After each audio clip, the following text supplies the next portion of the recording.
Example लेते हैं। Find the area bounded between y is equal to 9 minus x square with respect to positive x axis. किसके respect में निकालना है? Positive x axis के respect में, as well as positive y axis के respect में। हमें एरिया निकालने के लिए सबसे मोस्ट इंपॉर्टेंट होता है जो हमारा होता है कर्व। कर्व कैसा बनेगा, उसके बिना हम एरिया इजीली नहीं निकाल सकते। तो उसने जो कर्व दिया वो कैसा दिया है? y is equal to 9 minus x square हमारा कर्व। ठीक है, तो ये जो पैराबोला शेप में बनेगा, क्योंकि यहाँ पर एक्स स्क्वायर का कोफिशिएंट आपको दिख रहा है -1 है। ठीक है, तो वो कैसा बनेगा? डाउनवर्ड फेसिंग पैराबोला बनेगा। अब इसको स्टेप बाय स्टेप बनाते हैं। आप पहले क्या देखो, y is equal to minus का एक्स स्क्वायर आप देखो, आप 9 की तरफ ध्यान ही मत दो। ठीक है, और y is equal to x square से माइनस ऑफ एक्स स्क्वायर से पहले तुम्हें एक्स स्क्वायर का ग्राफ आना चाहिए। तो y is equal to x square का जो ग्राफ बनता है वैसे बनता है, अपवर्ड फेसिंग पैराबोला। ये y equal to x square का ग्राफ है। अब इसको हमने किससे मल्टीप्लाई कर दिया? माइनस से। तो ये क्या करता है, इसके जो एक्चुअल ग्राफ था उसका मिरर इमेज बनाता है with respect to x axis. तो ये y is equal to minus x square का ग्राफ कैसे बनेगा? Downward facing parabola. अब उसमें उसने कितना ऐड कर दिया? 9 यूनिट ऐड कर दिया। तो ये कर्व कहाँ शिफ्ट हो जाएगा? अप साइड शिफ्ट हो जाएगा 9 यूनिट। तो हम देखेंगे जो हमारा एक्चुअल ग्राफ बनेगा वो कैसे बनेगा? 9 यूनिट ऊपर की तरफ शिफ्ट हो जाएगा, काइंड ऑफ ऐसा। तो ये जो स्केच बना है वो किसका बना है? y is equal to 9 minus x square का हमारा स्केच रेडी हो गया। अब इसमें जो एरिया निकालना है वो कौन सा निकालना है? Area bounded between curve with positive x axis and positive y axis. ये जो हमारा एरिया है ये हमारा रिक्वायर्ड एरिया है, ये हमें निकालना है इसमें। ठीक है, तो उसके लिए हमने पहले ही बताया कि ये एक कर्व है, और विद कोऑर्डिनेट एक्सिस की बात करें, कर्व बिटवीन एक्स एक्सिस, तो उसके लिए हम क्या लगा सकते हैं? वर्टिकल स्ट्रिप लगा सकते हैं। ठीक है, वर्टिकल स्ट्रिप हमें क्या बोलता है? वाई डी एक्स आप अप्लाई करो। तो उसके लिए हमें एक्स की लिमिट चाहिए होती है। तो एक्स की लिमिट कहाँ से कहाँ तक आएगी? ये हमारा एक्स इज इक्वल टू 0 है। ये वाला अगर कोऑर्डिनेट हमें मिल जाए, ए कोऑर्डिनेट, तो हम ये वाली लिमिट इजीली यूज़ कर सकते हैं। तो ए का कैसे निकलेगा पॉइंट? ए कहाँ पर है? एक्स एक्सिस पे लाई कर रहा है। तो एक्स एक्सिस पे लाई कर रहा है तो वाई वैल्यू कितनी होती है उसकी? 0। तो अगर कर्व में हम वाई को 0 पुट कर देंगे तो 9 minus x square is equal to 0। So x is equal to +-3। So there are two coordinates, ये हमारा आएगा -3, 0, एंड ए आएगा वो कितना आएगा? 3, 0। ठीक है, तो यहाँ से देखोगे तो हमें एरिया निकालना है, वो कौन सा निकालना है? फर्स्ट क्वाड्रेंट का पॉजिटिव वाला जो एरिया है वो निकालना है। फर्स्ट क्वाड्रेंट का with respect to positive x axis and positive y axis. तो उसका जो एरिया लिखेंगे वो कैसे लिखेंगे? एरिया हमारा आएगा x is equal to 0 to x is equal to 3 y d x, क्योंकि हमने वर्टिकल स्ट्रिप लगाया। वाई हमारा कर्व है, तो हमारा कर्व क्या है? कर्व है 9 minus x square into d x. अभी हमें इसको इंटीग्रेट करना है विद रिस्पेक्ट टू एक्स। तो हमारा 9 का इंटीग्रेशन क्या आएगा? 9x माइनस एक्स स्क्वायर का क्या आएगा? x³ by 3। और इंटीग्रेशन कहाँ से कहाँ करना है? 0 to 3। तो अपर माइनस लोअर सॉल्व कर लेंगे। तो 9 × 3 27 माइनस 3 का क्यूब डिवाइड बाई 3। ये हमारा अपर सॉल्व हो गया, और लोअर लिमिट हमारा 0 है तो लोअर लिमिट आंसर 0 आएगा। सो फाइनल आंसर क्या आएगा? 27 minus 27/3। So answer is 27 into 1 - 1/3। ये हमने यहाँ पर क्या किया है? कॉमन ले लिया। और यू कैन से 3 9 से 27 होता है, तो 27 में से 9 सब्ट्रैक्ट होगा। 27 में से 9 अगर सब्ट्रैक्ट होगा तो आंसर कितना आएगा? 18 स्क्वायर यूनिट। तो इसका जो एरिया है वो कितना है? 18 स्क्वायर यूनिट। सिंपल सा क्वेश्चन था, बस इंपॉर्टेंट क्या है आपको? कर्व हमेशा निकालना है, क्योंकि बिना कर्व के एरिया कैसे निकलेगा वो आप जज नहीं कर पाओगे। अभी हम नेक्स्ट क्वेश्चन की तरफ बढ़ते हैं। ये नेक्स्ट क्वेश्चन हमारा, find area bounded between the curve y is equal to sine inverse x and y is equal to cos inverse x। इसके बीच का हमें एरिया निकालना है with respect to x axis. अगर हम इसके कर्व की बात करें कि साइन इनवर्स x और कॉस इनवर्स x का कर्व कैसा आता है? साइन इनवर्स x का कर्व हमें कुछ इस तरह से मिलता है, बिटवीन -1 to 1। ठीक है, वो उसका हमारा डोमेन होता है -1 to 1 साइन इनवर्स x का। जो रेंज होता है वो -π/2 से π/2। ये जो पॉइंट होता है वो हमारा कितना होता है π/2। ठीक है। And similarly y is equal to जो cos इनवर्स x का ग्राफ होता है वो हमें कुछ इस तरह से दिखता है।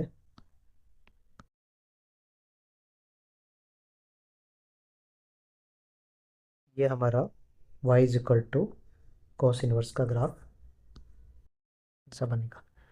ये जो कर्व है वो हमारा कैसे बनेगा, y is equal to cos inverse x का कर्व। ये जो हमारा कर्व है ये किसका कर्व है, y is equal to sine inverse x का कर्व है। ठीक है। तो हमें उसने क्या बोला है, area bounded between y is equal to sine inverse x and y is equal to cos inverse x। तो हमें ये वाला एरिया निकालना है। ये जो आपको एरिया दिख रहा है ये वाला एरिया हमें फाइंड आउट करना है, इनके बीच का बाउंडेड एरिया। ठीक है।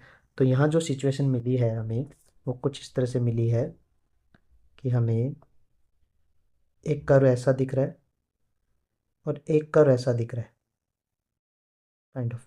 तो ये एरिया हमें निकालना है। तो यहाँ पर इसको दो तरीके से कर सकते हो। अगर आपको वर्टिकल स्ट्रिप लगानी है तो आप वर्टिकल स्ट्रिप लगा सकते हो, या आप हॉरिजॉन्टल स्ट्रिप लगाओ तो हॉरिजॉन्टल स्ट्रिप लगा सकते हो। मैं आपको दोनों ही सिचुएशन से बताता हूँ। अगर मान लो मैंने पहला वर्टिकल स्ट्रिप लगाया, ठीक है, तो वर्टिकल स्ट्रिप क्या बोलता है, हमेशा हमें क्या अप्लाई करना होता है, y into d x. Vertical strip के लिए हमेशा क्या अप्लाई करते हैं, y इंटू डी एक्स। ठीक है। तो वर्टिकल स्ट्रिप लगाओगे तो आपको पता है यहाँ पर दो अलग अलग कर्व है, तो आपको ब्रेक करना पड़ेगा। ये जो पॉइंट ऑफ इंटरसेक्शन हमारा आया है, पॉइंट ऑफ इंटरसेक्शन, ये क्या होता है 1/√2 कॉमा π/4। क्योंकि 1/√2 पे दोनों के जो एंगल्स होते हैं वो हमें साइन इनवर्स कॉस इनवर्स दोनों ही क्या देते हैं, π/4 देते हैं।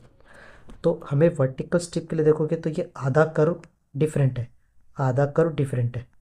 क्योंकि एक साइड देखोगे तो ये साइन इनवर्स एक्स का कर्व है, फिर उसके बाद में वो किसका कर्व चेंज हो गया, फिर वो हमें क्या मिल रहा है, कॉस इनवर्स एक्स का कर्व मिल रहा है। ये जो कर्व है ये किसका कर्व है, कॉस इनवर्स एक्स का। तो वर्टिकल स्ट्रिप में तो हम क्या करते हैं, हम with x axis and curve के रिस्पेक्ट में वर्टिकल स्ट्रिप अप्लाई कर रहे हैं।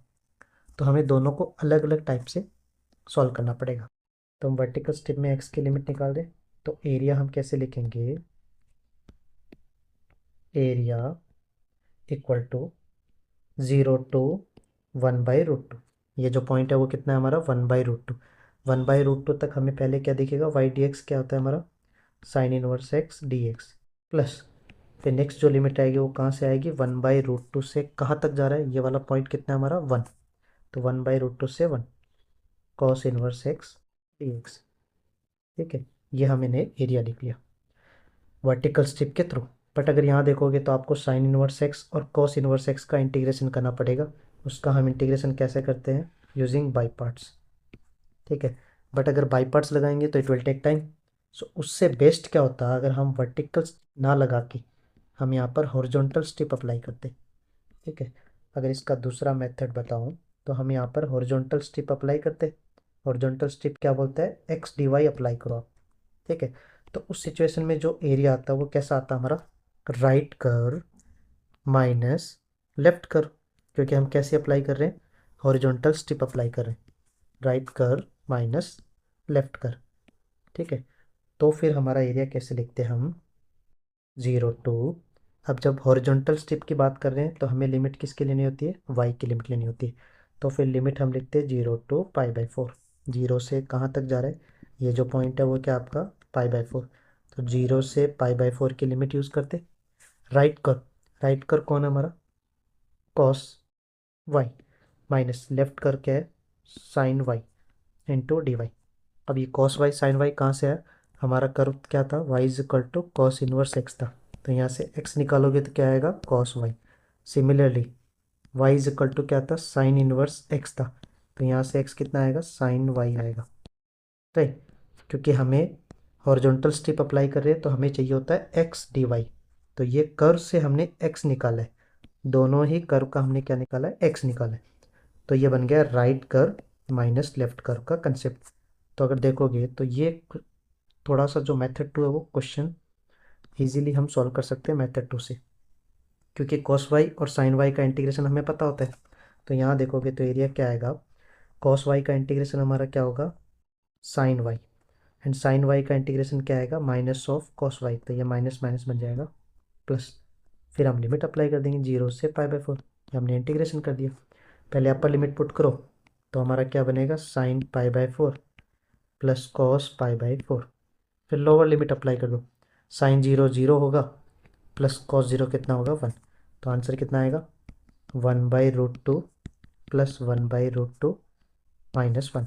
So final answer is 2/√2 minus 1, or you can say √2 minus 1. So this will be our final answer. तो यहाँ हमने देखा कि cos inverse x and sin inverse x के बीच का जो एरिया था, अगर वो हमें निकालना है तो हम दो टाइप से निकाल सकते हैं। वर्टिकल स्ट्रिप भी अप्लाई कर सकते हैं, हॉरिजॉन्टल स्ट्रिप भी अप्लाई कर सकते हैं। ऐसा कोई कंपलसरी नहीं है कि आप वर्टिकल स्ट्रिप भी अप्लाई करो या हॉरिजॉन्टल स्ट्रिप, जिसका इंटीग्रेशन आपके लिए आसान होता है, जिसका आप इंटीग्रेशन कर सकते हो। एंड डिपेंड्स ऑन कर्व, कि कर्व कैसे दिया है, कर्व से हमें y dx निकालना आसान है या x dy निकालना आसान है। बस ध्यान क्या रखना कि अगर आपको वर्टिकल स्ट्रिप अप्लाई करना है तो आप हमेशा y dx अप्लाई करो, अगर आपको हॉरिजॉन्टल स्ट्रिप अप्लाई करना है तो हमेशा आप क्या अप्लाई करो, x dy, right. From that हमारा जो आंसर आएगा वो कितना आया, √2 minus 1। अभी हम नेक्स्ट क्वेश्चन की बात करते हैं। Find area bounded between y square is equal to 4x and normal to it of slope is -1, right. तो अभी हमने उसने क्या किया, एक कर्व दिया आपको एक कर्व दिया y square is equal to 4x, जिसका हम इजीली ग्राफ बना सकते हैं।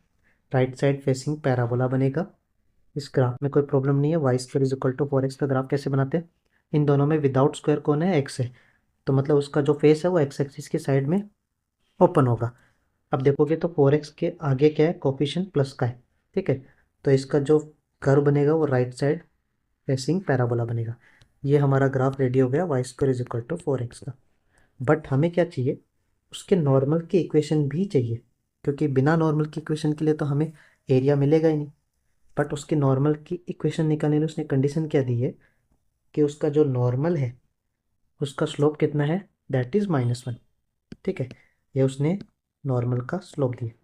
तो हमने AOD में आपने पढ़ा होगा कि किसी भी कर्व का स्लोप कैसे निकालते हैं, dy/dx ऑफ द कर्व, ये उसका स्लोप निकालने का तरीका होता है, ठीक है। तो फिर नॉर्मल का जो स्लोप आएगा वो कैसे आएगा, -1/dy/dx of the curve, right. तो हम पहले क्या करते हैं, हम dy/dx ऑफ द कर्व करके पहले उसको डिफ्रेंशिएट करते हैं। तो हमने y square is equal to 4x को बोथ साइड डिफ्रेंशिएट कर लिया विद रिस्पेक्ट टू x। हम क्या करें, differentiation with respect to x। तो आप देखोगे तो ये बनेगा 2y into dy/dx is equal to 4। तो यहाँ से आप देखोगे तो dy/dx हमारा कितना मिला, 4/2y। तो आंसर इज 2/y। ये हमारा डिफ्रेंशिएशन आ गया dy/dx, मतलब ये हमारा क्या आ गया, स्लोप आ गया, स्लोप ऑफ द टेंजेंट आया। बट उसने क्या बोला है, स्लोप ऑफ नॉर्मल कितना है, वो है -1। तो यहाँ से अगर हम स्लोप ऑफ नॉर्मल निकालें, स्लोप ऑफ नॉर्मल, तो वो कितना आएगा, -1/dy/dx, ठीक है। ये हमारा स्लोप ऑफ नॉर्मल आ गया। And this slope of normal is given to -1। ये उसने क्वेश्चन में दिया है कि जो उसका स्लोप ऑफ नॉर्मल है वो कितना है, -1। तो यहाँ से अगर हम दोनों साइड क्रॉस मल्टीप्लाई करें तो हमें क्या आंसर मिलेगा, 2/y इक्वल टू 1। सो यहाँ से y इज इक्वल टू कितना आएगा, 2 आएगा। तो हमारा नॉर्मल के इक्वेशन के लिए जो y कोऑर्डिनेट है वो कितना आया, 2 आया, ठीक है। तो फिर नॉर्मल और पैराबोला एक दूसरे को कट कर रहे हैं, तो at y is equal to 2 पर हम x का कोऑर्डिनेट कैसे निकालेंगे, फ्रॉम द कर्व, ठीक है। तो y square is equal to 4x हमारा कर्व है, उसमें y इज इक्वल टू हम 2 पुट कर देंगे तो हमें x का वैल्यू मिल जाएगा। तो यहाँ से जो x कोऑर्डिनेट है वो कितना आएगा, y is equal to 2 put करोगे तो 2 का square 4, 4 is equal to 4x। तो यहाँ से x इज इक्वल टू कितना आएगा हमारा 1। तो हमारे नॉर्मल के इक्वेशंस के लिए जो कोऑर्डिनेट हमें चाहिए, जहाँ से नॉर्मल पास कर रहे हैं, वो क्या है, वो पॉइंट हमारे हैं 1,2। ये हमारे पॉइंट है। नॉर्मल का स्लोप कितना है, वो हमारा है -1। तो हमें स्लोप मिल गया, पॉइंट मिल गया, तो हम स्लोप पॉइंट के कंसेप्ट से वो इक्वेशन ऑफ नॉर्मल हम इजीली निकाल सकते हैं, ठीक है। तो यहाँ से देखो, तो हम निकाल रहे हैं equation of normal. Equation of normal कैसे निकालेंगे? पॉइंट स्लोप फॉर्म से निकाल सकते हैं इक्वेशन ऑफ नॉर्मल। तो यहाँ देखोगे y minus y one is equal to m slope of the normal x minus x one. तो इसको सॉल्व करेंगे तो y इज इक्वल टू क्या आएगा? Minus x plus one plus two. So y is equal to minus x plus three. ये हमारा equation of normal आ चुका है। ठीक है, अभी हम इजीली उन दोनों के बीच का एरिया फाइंड आउट कर सकते हैं, क्योंकि हमें ऑलरेडी क्या मिल गया, एक पहले से ही कर दिया था y square is equal to 4x, and equation of normal हमने निकाल लिया y is equal to minus x plus three. तो मैं अब इन दोनों का ग्राफ बना रहा हूँ कि हमारा रिक्वायर्ड जो एरिया है वो कितना आएगा। ठीक है, तो यहाँ देखोगे y square is equal to 4x, तो हमने ऑलरेडी बताया था वो कैसा आएगा, upward facing parabola, sorry right side facing parabola. Y square is equal to 4x, right side को फेस कर रहा है। अभी हमें किसका ग्राफ बनाना है? y is equal to minus x plus three. तो पहले y is equal to minus x का ग्राफ बना लो, जो सेकंड एंड फोर्थ से पास करेगा। उसको हमें कितना यूनिट खिसकाना है ऊपर, अप साइड शिफ्ट करना है, प्लस थ्री यूनिट। तो आप देखोगे तो y इज इक्वल टू, ये हमारा ग्राफ बन गया y is equal to minus x plus three. तो अगर आप ध्यान दोगे तो हमारा जो एरिया है, रिक्वायर्ड एरिया है, वो ये वाला एरिया है। उन दोनों के बीच का जो एरिया निकालना है हमें, वो ये निकालना है। ठीक है, तो ये वाला एरिया निकालना है। तो अब इसमें देखोगे तो ये कैसा कर्व आ गया हमारा, area bounded between two curve. ठीक है, तो अगर इसकी शेप पे देखोगे तो यहाँ पर अपर माइनस लोअर का कंसेप्ट नहीं बनता, क्योंकि इसमें अपर कर्व भी पैराबोला थोड़ा है। डाउनवर्ड में देखोगे जो अप साइड है अपर और लोअर है, दोनों साइड पैराबोला है। तो हम इसमें क्या लगा सकते हैं, राइट माइनस लेफ्ट का कंसेप्ट लगा सकते हैं, right curve minus left curve का। ठीक है, तो जब right curve minus left curve लगा रहे हैं तो हम कौन सा स्ट्रिप यूज़ कर रहे हैं? Horizontal strip. Horizontal strip use करेंगे तो हमें लिमिट किसकी चाहिए होती है? y की लिमिट। तो हमें ये दोनों लिमिट्स भी चाहिए, ये जो पॉइंट है a और ये जो कोऑर्डिनेट है b। अब हमें a और b कहाँ से मिलेंगे? From the curve and line. तो उसने क्या दिया है, y square is equal to 4x आपको कर दिया है, y is equal to minus x plus three आपको लाइन दी है। अगर हम इन दोनों को सॉल्व करें तो हमें क्या मिल जाएगा, a and b point of intersection. तो हम इन दोनों को इक्वलाइज कर रहे हैं। ठीक है, तो यहाँ से y इज इक्वल टू हम इसमें क्या पुट करेंगे, माइनस एक्स प्लस थ्री। तो उसका स्क्वायर बनेगा इक्वल टू 4x। तो ये क्वाड्रेटिक आ गई, जिसको देखोगे आपको x square minus six x plus nine is equal to 4x। तो यहाँ से देखोगे तो x square minus ten x plus nine is equal to zero. So यहाँ से x की जो वैल्यू आएगी वो कितनी आएगी, दो वैल्यू आएगी। ठीक है, तो यहाँ से x की जो वैल्यू आएगी वो कितनी आएगी, दो आई। तो एक तो आएगा वन और दूसरा x इज इक्वल टू कितना आएगा, nine. If x is one तो y की भी दो वैल्यू आएगी from the curve. If x is one तो y कितना आएगा, y हमारा आएगा, एक तो टू आएगा इफ़ x इज़ वन पे। ठीक है, तो ये जो पॉइंट है b कोऑर्डिनेट वो क्या आएगा, one comma two. And if x is nine तो y कितना आएगा हमारा, माइनस ऑफ सिक्स। वैसे प्लस माइनस सिक्स आएगा, बट इस क्वाड्रेंट के हिसाब से देखें तो फोर्थ क्वाड्रेंट में, तो फोर्थ क्वाड्रेंट में हमारा वैल्यू क्या होगा, y कितना होगा, नेगेटिव। तो जो a कोऑर्डिनेट आएगा वो कितना आएगा, नाइन कॉमा माइनस सिक्स। ठीक है, तो अभी हमें a और b कोऑर्डिनेट भी मिल गया। तो अब हम इसका इजीली एरिया निकाल सकते हैं। एरिया कैसे लिखेंगे, इसका जो एरिया आएगा, हम कौन सी स्ट्रिप लगा रहे हैं, हॉरिजॉन्टल स्ट्रिप, राइट। तो हॉरिजॉन्टल स्ट्रिप में हम क्या करते हैं, right curve minus left curve का कंसेप्ट लगा रहे हैं। क्यों लगा रहे हैं, क्योंकि यहाँ पर दो कर्व के बीच का बाउंडेड एरिया निकालना है। तो जब right curve minus left curve करते हैं तो हमें लगाना होता है एक्स डी वाई।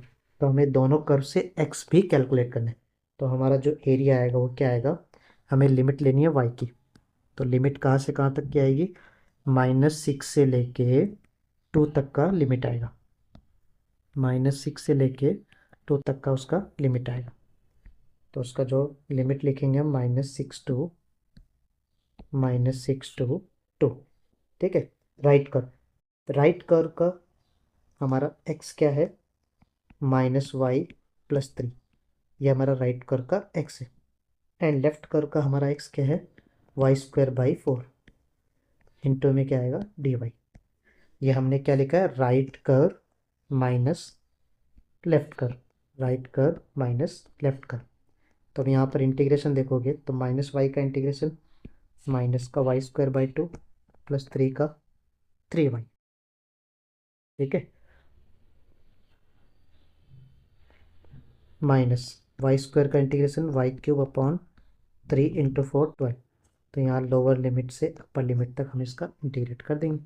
तो यहाँ देखोगे तो आंसर क्या आएगा हमारा, अपर माइनस लोअर। ठीक है, अपर माइनस लोअर। तो पहले देखोगे तो ये आंसर क्या बनेगा, माइनस का 4/2 प्लस 6 माइनस 8/12, 8/12। ये अपर सॉल्व हो गया हमारा, माइनस लोअर लिमिट। तो लोअर लिमिट देखोगे तो माइनस ऑफ 36/2 माइनस 18 माइनस 216/12। ये हमने अपर माइनस लोअर सॉल्व कर दिया। तो यहाँ से हम कैलकुलेट करेंगे तो ये आंसर हमें कितना मिलेगा, ये बनेगा 2। तो आंसर आएगा हमारा माइनस, ये बनेगा -2 + 6 4 माइनस 4 2 8 4 3 12 2/3 माइनस ऑफ माइनस मतलब ये बनेगा प्लस का 18 एंड प्लस 18 एंड प्लस का 216/12। तो कितना आएगा हमारा, इसको आप 6 से कंट्रोल 18। ठीक है, यहाँ से अगर आप देखोगे तो ये आंसर हमारा आएगा माइनस ऑफ माइनस, ये ऑलरेडी प्लस बन जाएगा तो ये आएगा माइनस का, minus 18 + 18 cancel. So final answer आएगा 22 माइनस 2/3। तो आंसर इज 64/3। तो इसका जो एरिया आएगा स्क्वायर यूनिट, इसका जो एरिया आएगा वो 64/3 आएगा। ठीक है, तो हम इस तरह से इसका एरिया निकाल सकते हैं। उसने जो कर्व दिया था, पहले हमने कर्व को प्लॉट किया, बट उसमें क्या था, हमें नॉर्मल का इक्वेशन निकालना था। तो हमने नॉर्मल का इक्वेशन निकालना, वो कैसे निकाला, उसने दिया था हमें स्लोप ऑफ नॉर्मल दिया था।